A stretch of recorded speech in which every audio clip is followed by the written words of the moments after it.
Assalamualaikum warahmatullahi wabarakatuh. Kita berjumpa lagi dalam video pelajaran Pendidikan Islam tahun 4. Video yang lalu, Ustaz telah pun membincangkan dan menerangkan beberapa perkara di bawah tajuk jiran sepakat membawa berkat, iaitu pengertian jiran dan dalil, hukum beradab dengan jiran dan hak jiran. Untuk video kali ini, Ustaz akan menyambung kembali beberapa tajuk di bawah jiran sepakat membawa berkat, iaitu contohi kehidupan berjiran baginda Rasulullah sallallahu alaihi wasallam, dan yang terakhir kepentingan adab berjiran. Teruskan menonton dan cuba memahami isi penerangan yang akan disampaikan.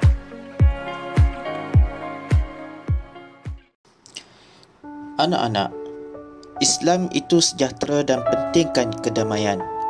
Bermula dengan ketenangan iman akan menular kepada keamanan sesama insan. Diri manusia itu jiwanya akan tenang jika berdamping dengan orang-orang yang baik, soleh dan ahli ibadah. Keberadaan diri di satu-satu tempat juga diharap memberi kebaikan kepada sesiapa sahaja yang berada di sebelahan. Keharmonian dalam kejiranan salah satu daripada perkara yang perlu kita laksanakan selepas perintah tuntutan agama yang paling besar, iaitu tidak menyekutukan Allah Subhanahu Wa Taala. Ia memberi gambaran betapa berbuat baik dengan jiran itu bukan perkara yang boleh dipandang remeh dan dipelekehkan. Jom, anak-anak, kita lihat bagaimana kehidupan berjiran baginda Nabi Muhammad sallallahu alaihi wasallam. Kehidupan berjiran Nabi Muhammad sallallahu alaihi wasallam boleh dilihat dalam 3 aspek, iaitu pertama, berbuat baik dengan jiran, yang kedua, peka dengan kebajikan jiran, dan yang ketiga, menghargai jiran.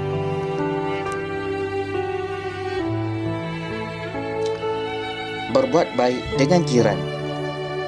Baginda Rasulullah sallallahu alaihi wasallam sentiasa berbuat baik dengan jiran dan tidak pernah menyakiti mereka, walaupun jirannya seorang Yahudi.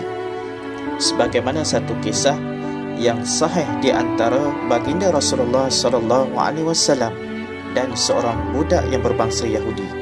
Kisah ini diriwayatkan oleh Imam Al-Bukhari dalam kitabnya Sahih Al-Bukhari. Daripada Anas bin Malik radhiyallahu anhu berkata, terdapat seorang budak Yahudi yang membantu Nabi Muhammad sallallahu alaihi wasallam menderita sakit. Maka Nabi Muhammad sallallahu alaihi wasallam datang kepadanya untuk menziarahinya. Lalu baginda Nabi Muhammad sallallahu alaihi wasallam duduk di bahagian kepalanya sambil bersabda, "Masuklah kamu ke dalam Islam." Budak tersebut melihat ayahnya yang berada di sisinya. Ayahnya berkata kepadanya, "Ta'alah kamu kepada Abu Qasim," yakni baginda Rasulullah sallallahu alaihi wasallam. Maka budak tersebut memeluk Islam. Setelah itu, Nabi Muhammad sallallahu alaihi wasallam keluar daripada rumahnya sambil bersabda, "Segala puji bagi Allah yang telah membebaskannya dari api neraka." Riwayat Al-Bukhari. Peka dengan kebajikan jiran. Apabila memasak makanan, baginda Rasulullah sallallahu alaihi wasallam menggalakkan kepada kita memberikan sedikit makanan kepada jiran, terutamanya apabila berlaku kematian dan musibah. Sebagaimana baginda Rasulullah sallallahu alaihi wasallam dalam satu hadis menyebut, baginda mengarahkan agar dibuatkan makanan kepada keluarga Ja'far. Buatkan untuk keluarga Ja'far makanan yang mana sesungguhnya sesuatu musibah, yakni kematian, telah menimpa mereka dan menyibukkan mereka. Riwayat Abu Daud. Selain itu, baginda Rasulullah sallallahu alaihi wasallam melarang kita membiarkan jiran berada dalam keadaan kelaparan sedangkan kita dalam kekenyangan.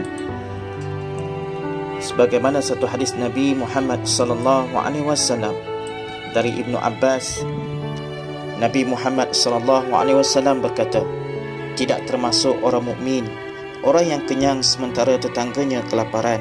Hadis riwayat Tabrani. Antara bukti keimanan seseorang adalah memiliki sifat prihatin terhadap kesusahan tetangga. Dan tidak beriman seseorang yang tidur dalam kekenyangan sedangkan ada jiran yang kelaparan.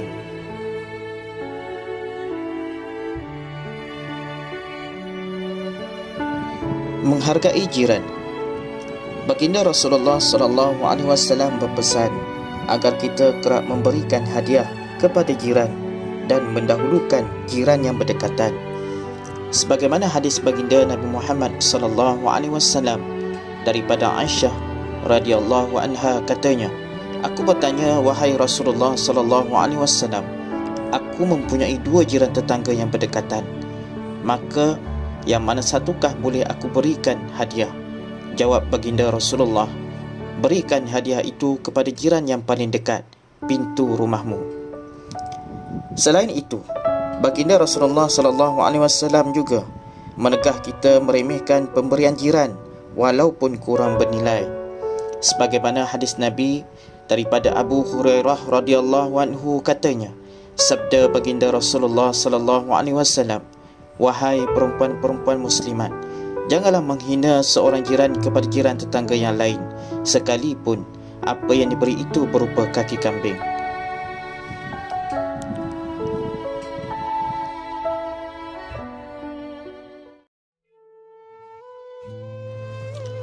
Anak-anak, tidak dapat dinafikan terkadang berlakunya pelbagai masalah dan percenggahan, tetapi itu tidak menjadi alasan untuk melakukan keburukan terhadap jiran. Dalam kehidupan, kita akan berjiran dalam pelbagai situasi. Jika berhajat mempunyai jiran yang baik, kita perlu usaha menjadi jiran yang terbaik. Dengan usaha berlaku baik dengan jiran di atas muka bumi ini, Allah membalas dengan direzekikan untuk berjiran dengan orang yang baik di alam barzah nanti. Dan semoga Allah gantikan dengan jiran yang baik di hari akhirat di dalam syurga Allah Subhanahu wa taala.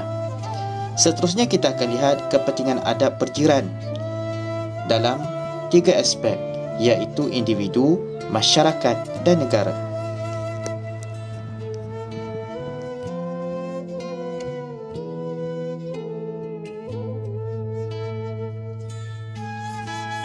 Kepentingan adab berjiran dari segi individu, yang pertama, mendapat pahala dan keredaan Allah Subhanahu wa taala.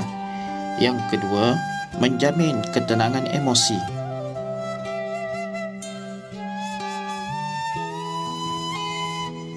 Seterusnya, kepentingan adab berjiran dalam masyarakat. Yang pertama, kerja yang berat menjadi ringan.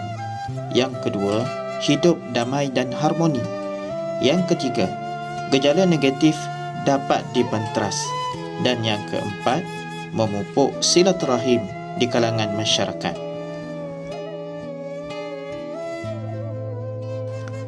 Seterusnya kita akan lihat kepentingan adab berjiran kepada sebuah negara.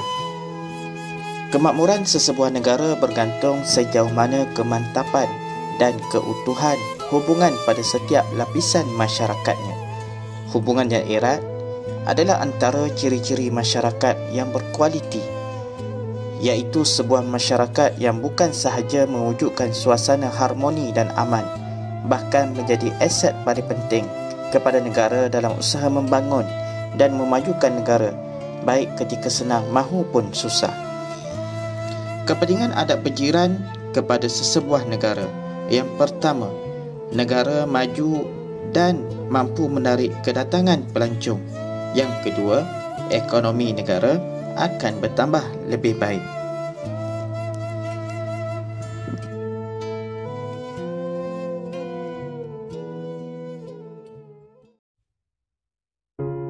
Sebagai rumusan, ajaran Islam menuntut kita bercampur gaul dan bermesra dengan masyarakat. Salah satu kumpulan manusia yang memainkan peranan besar meningkatkan kebahagiaan keluarga ialah jiran. Jiran yang tinggal dalam lingkungan rumah kita adalah orang yang paling hampir dan paling layak memberi bantuan dan pertolongan. Berdasarkan besar peranan jiran ini, maka dicadangkan agar kita kembali kepada Al-Quran dan As-Sunnah dalam menjaga silaturahim dan adab-adab terhadap jiran tetangga. Dalam hal ini, Islam memberi penghargaan yang tinggi kepada jiran.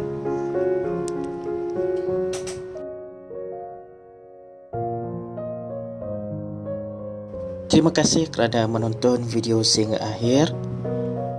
Akhir kalam, anda tidak akan kenal diri sendiri melalui kejayaan dan kesenangan. Tapi, anda akan kenal diri sendiri melalui kegagalan dan kesusahan. Jumpa lagi. Assalamualaikum warahmatullahi wabarakatuh.